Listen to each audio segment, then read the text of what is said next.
Այսօր Սիսիանի զորամասերից մեկում հայտնաբերվել է Սպա Հայկ Մովսիսյանի դին։ Ըստ նախնական տվյալների տեղի ունեցածը ենթադրյալ ինքնասպանություն է։ Սիսիանցի սպան 2 երեխաների հայր էր եւ ընտանիքը շուտով սպասում էր 3-րդ զավակի լույս աշխարհ գալուն։ Սպուտնիկ Արմենիայի փոխանցմամբ համակարգացիները Մովսիսյանների ընտանիքը բնութագրում են որպես ավանդապաշտ ու հավատացյալ, իսկ Հայկը, որը վերջերս էր կորցրել քաղցկեղից մահացած ծնողներին, մշտապես մասնակցել էր եկեղեցական պատարակների։ Կատարվածի հստակ դրդապատճառները դեռևս անհայտ են։ Սիսիանի զորամասերից մեկում այսօր զոհված պայմանագրային զինծառայողը մահացել է ծառայության հետ առնչություն չունեցող պատճառով, հայտնել է Պաշտպանության նախարարի մամուլի խոսնակը։ Մահացածը 37 տարեկան է։ Ըստ մամուլի պայմանագրայինը ինքնասպան է եղել։ Լրատվամիջոցները նկատել են, որ այս ողբերգությունը վերջին 1 ամսվա ընթացքում բանակում արձանագրված արդեն 5-րդ մահվան դեպքն է։ Տարվա սկզբից 14-րդ մահը զինուժում։ Արդյոք Պաշտպանության նախարարն իրեն պատասխանատու համարում է այս ողբերգությունների համար։ Բայց այն, որ մահերի համար կարելի է մեղադրել Պաշտպանության նախարարին, սա նորություն է Հայաստանի Հանրապետությունում, ինչու։ Իհարկե, ես միշտ հեռու եմ եղել այն մտքից, որ մենք այս հարցին պիտի նայենք վիճակագրության ձևով, բայց կյանքը ու անցյալը, ընդհանրապես բանակի պատմությունը նաև որոշակի վիճակագրություն է ենթադրում։ Հայաստանի Հանրապետության պատմության ողջ ընթացքում, բանակի ողջ պատմության ընթացքում դեպքեր ինքնասպանության, սպանության, ոչ կանոնադրային հարաբերությունների եղել են մշտապես։ Դրանք բարձրացել են, իջել են։ Ըստ էության Պաշտպանական գերատեսչության ղեկավարը փորձում է տարանջատել ողբերգական պատահարների քաղաքական պատասխանատվությունը, բանակում առկա արատավոր երևույթների պատմական ժառանգությունից։ Այս դիրքորոշմամբ նախարարը փաստացի հակադրվում է հանրային այն ընկալմանը, որ զինվորի կյանքի համար առաջնային պատասխանատուն հենց ոլորտի քաղաքական ղեկավարն է։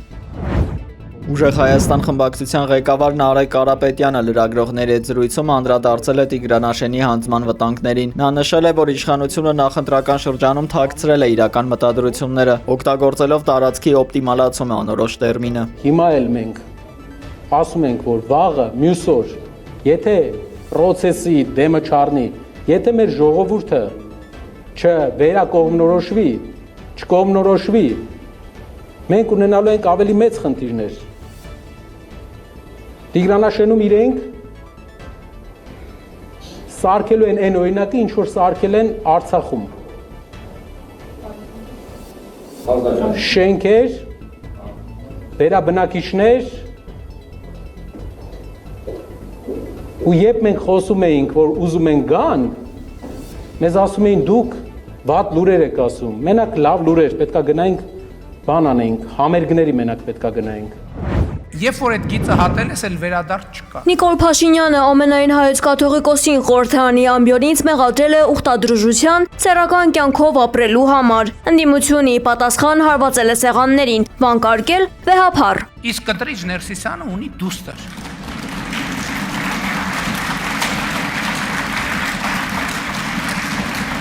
Ավարտեք։ Վերջացրեք։ Դմփնփոց այդ փաստը չի կարա ջնջի, հասկանում եք, Կտրիչ Ներսիսյանը աղջիկ ունի։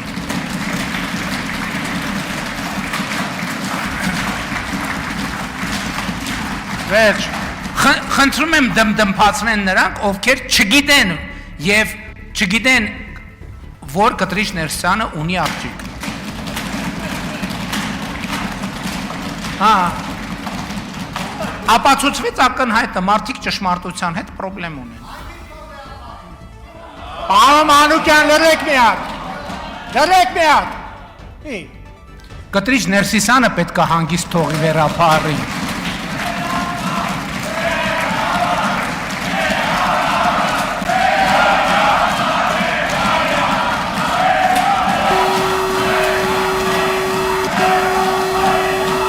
Ավարտեք։ Այսինքն եթե դες համար սիրուհի ունեցող վեհափառը նորմալ է, ինձ համար որպես հայաստանյա ծառայելական սուրբ եկեղեցու հետևորդ դա սրբապղծություն է։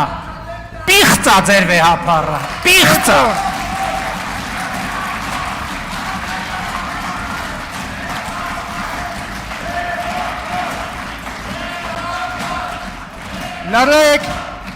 Լրեք, ներողություն, ավարտվեց այս հարցը։ Այսինքն եթե դուք խնդիր չունեք, որ մայր աթոռում նստած մարդը սեռական կյանք ունի, Դմդմփացրեք ինչքան ուզում եք, դմդմփացրեք։ Պարոն Մանուկյան, ես ձեզ նախազգուշացնում Ես ինչքան գիտեմ երեխա ունենալու ուրիշ մեթոդներ, նույնիսկ եկեղեցում չկան, երեխա ունենալու մի մեթոդ կա, այդ սեռական հարաբերություններն են։ Եվ էկոյով է։ Բան կուսակրոնություն եւ ընդ որում ես կարծում եմ, որ բոլոր այդ գիծը հատած հոգևորականները պետքա հեռանան հոգևոր ամենայն հարգանքով ես չեմ դատապարտում ոչ մեկին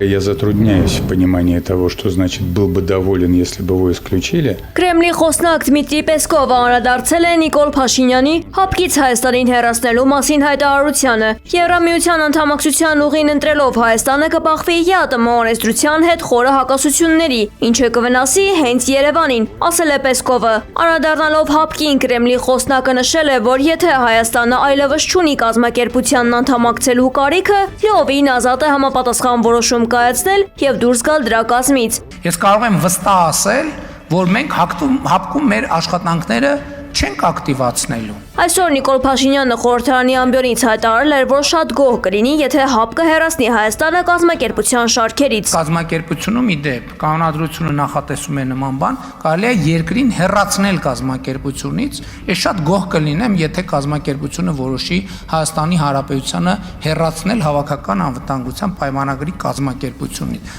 Մեզ համենայն դեպս կազատի դուրս գալ չգալու երկընտրանքից։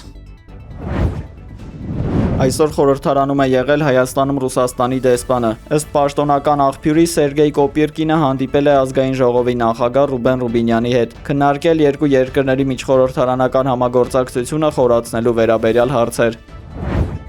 Ռուբեն Ռուբինյանը այսօր խորհրդարանում ընդունել է նաև Հայաստանում ԱՄՆ գործերի ժամանակավոր հավատարմատար Դեյվիդ Ալենին եւ քննարկել միջխորհրդարանական կապերի սերտացմանն ու երկկողմ փոխայցերի ակտիվացմանն առնչվող հարցեր։ Կողմերը մտքեր են փոխանակել նաև տարածաշրջանային զարգացումների շուրջ, հատուկ անդրադարձ կատարելով Հայաստանի եւ Ադրբեջանի միջև խաղաղության հաստատմանն ու այդ գործընթացի հետագա ինստիտուցիոնալացմանն ուղղված ջանքերին։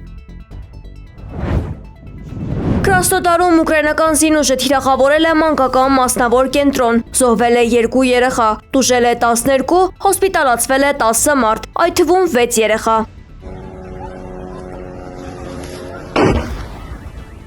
Ուկրաինան անընդհատ թռչող սարքերով թիրախավորել է Ռուսաստանի Կրասնոդարի և Ստավրոպոլի երկրամասերում և Դաղստանում գտնվող Օզոն ընկերության պահեստներն ու լոգիստիկ կենտրոնները։ ԱՑՍ-ի հարվածից հետո խոշոր հրդեհ է բռնկվել Կրասնոդարի լոգիստիկ կենտրոնում։ Հարձակման է ենթարկվել նաև Ստավրոպոլի երկրամասի Նևինոմիսկ քաղաքում գտնվող պահեստը։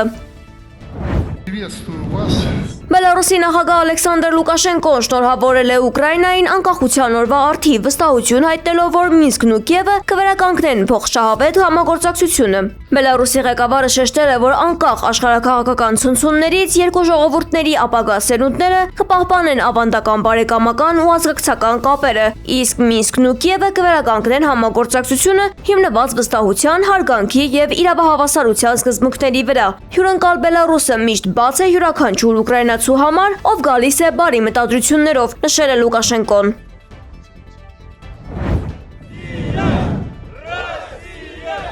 Բելարուսում Ռուսաստանի եւ Ուկրաինայի միջև տեղի ունեցել գերիների փոխանակում 10-10-ի դիմաց ձևաչափով։ Ալեքսանդր Լուկաշենկոյի հանձնարարությամբ գործարկված հատուկ մեխանիզմի շնորհիվ հայրենիք են վերադարձել Ուկրաինայի 10 քաղաքացի եւ Ռուսաստանի Դաշնության 10 զինծառայող։ Լրատվամիջոցների փոխանցմամբ մարդասիրական այս առաքելությունն իրականացվել է միջազգային հումանիտար իրավունքի նորմերի պահպանմամբ։ Ավելի վաղ տեղեր ունեցել ավելի մեծ թվով ռազմագերիների փոխանակում, որի արդյունքում հայրենիք էր վերադարձել յուրաքանչյուր կողմից 103 զինծառայող։